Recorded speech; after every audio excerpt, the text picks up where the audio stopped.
प्रथम अध्याय सूरदास की वाणी। इसकी विधा है पद और इसका जीवन मूल्य है ममता व सरलता। अर्थात माँ यशोदा और श्री कृष्ण के बीच का संबंध, यानी कि कैसे एक दूसरे से बात करते हैं, कैसे अपनी तकलीफ को कृष्ण भगवान यशोदा माँ से कहते हैं, उसके बारे में आज हम लोग पढ़ेंगे और समझेंगे। ठीक है, तो पहले पद का अभ्यास करेंगे, मौखिक अभ्यास। चलिए सब बोलेंगे। मैया कबही बढ़ेगी चोटी, कितनी बार मोही, दूध पियत भई, क्या अजबू है छोटी, तू जो कहती बल्कि बेनी, जो है बहने लागी मोटी, कारक मोहत नहावत जय, नाभिक सी हुई लोटी, काचो दूध पियावती, कची कची देखी ना माखन रोटी, सूर श्याम जी जीवो दो, भैया हरि हर घर की चोटी। ठीक है, अब जो है ये पूरा आपका क्या है, ये पद है और ये कौन है, और ये कौन है, बाल कृष्ण। तो बाल कृष्ण हमारे यहाँ पे है और इनके साथ ये कौन है, बलदेव, यानी कि बलराम। क्या है, कृष्ण के बड़े भाई। और माँ यशोदा कौन है, माँ यशोदा कौन है, गुड। अब जो है इस पद को कृष्ण के द्वारा बोला जाएगा और इस पद को बोलने के बाद मैं इसका हिंदी आप लोगों को बताऊंगी। चलिए भैया आराम से।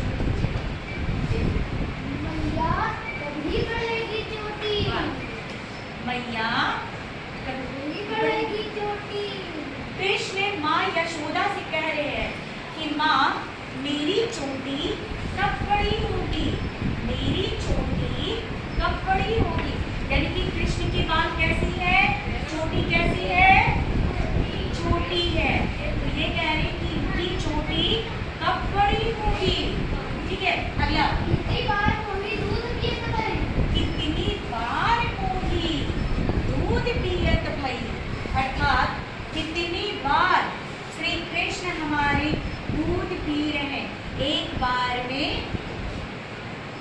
हाँ, एक दिन में एक बार, दो बार, तीन बार, चार बार, पांच बार, बल्कि पूरे समय में यह दूध पी रहे हैं। लेकिन यह अजबू है छोटी, लेकिन यह आज भी है छोटी। कैसी है, हाँ, लेकिन यह आज भी है छोटी। इनकी चोटी इतनी बड़ी नहीं है, इनकी चोटी कैसी है, इतनी बड़ी है नहीं है ना। चलिए अगला है लाइन, अगला लाइन बोलिए। तू जो कहती बल्कि बेनी, हाँ, आगे जो है वह, हाँ, नाभी होती।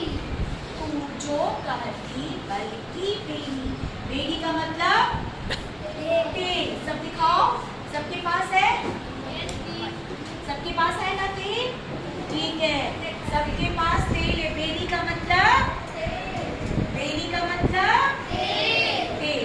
चलिए तेल, अब जो है तू जो कहती बल्कि बेनी, चलो सब तेल खोलकर अपने बालों में लगाना। तू जो कहती बल्कि बेनी, ठीक है, तू जो कहती बल्कि बेनी, यानी कि बेनी का मतलब तेल। आज भी तेल लगाई गई, हमेशा तेल लगाई गई, लेकिन फिर भी बाल कैसी है, छोटी। श्री कृष्ण की कैसी है, बलराम की चोटी कैसी है, हाँ। अगला है नाभिक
बाद कंघी करो, कंघी करने के बाद स्नान करो।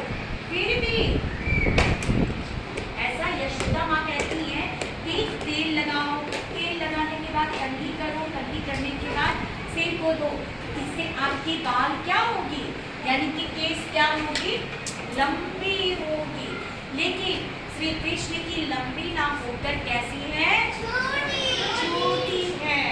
अब जो है काचो दूध पियावती, काचो दूध पियावती, पची पची ना देती माखन रोटी। Very good. इनका है कि केवल कच्चा दूध पिलाती हो, माखन रोटी नहीं देती हो। सभी को पता है ना श्री कृष्ण को क्या भाता है, माखन रोटी भाती है ना। श्री कृष्ण को क्या भाती, तो बार बार श्री कृष्ण कहते हैं कि बार बार तुम मुझे कच्चा दूध पिलाती हो, ठीक है, और लेकिन माखन रोटी तो देती ही नहीं हो। श्री कृष्ण यशोदा से कहते हैं कि केवल कच्चा दूध पिलाती हो, बार बार पिलाती हो, लेकिन माखन रोटी तो देती ही नहीं हो। माखन रोटी चाहिए ना, वो तो देती ही नहीं है, ठीक है। ये अपनी दर्द को बयां कर रहे हैं श्री कृष्ण, अपनी यशोदा माँ से क्या कर रहे हैं, दर्द को बयां। अगला, सूर्य श्याम चिरजीवो तो भैया हरि हरि। सूर्य श्याम अर्थात इस सूरदास, इस पद के लेखक सूरदास के द्वारा कहा गया है कि सूर्य श्याम चिरजीवो दो, सूर्य श्याम चिरजीवो दो, अर्थात ये दोनों को बहुत बहुत आशीर्वाद है, इसलिए कि दोनों की जोड़ी हमेशा बनी रहे, दोनों की जोड़ी हमेशा बनी रहे। सूर्य श्याम चिरजीवो दो, भैया हरि हरि की जोड़ी, अर्थात दोनों की जोड़ी कैसी रहे, बनी रहे। तो ये हमारा सूरदास का पद था, जो कि एक याद बहुत सुंदर भैया, ऐसे ही रहेंगे अभी आप तो बहुत अच्छा। बाल कृष्ण यशोदा माँ से अपनी भावना को प्रकट करते हुए दोनों के बारे में बताते हैं, और ये दोनों यानी कि बलराम और श्री कृष्ण की जोड़ी कैसी, हमेशा बनी रहे। ऐसे ही आप लोगों से भी चाहती हूँ आप दोनों की जोड़ी हमेशा बनी रहे, ठीक है। चलिए ओके, धन्यवाद। तो इस पद को हम लोग फिर से पुनः अभ्यास करेंगे, ठीक है, ओके।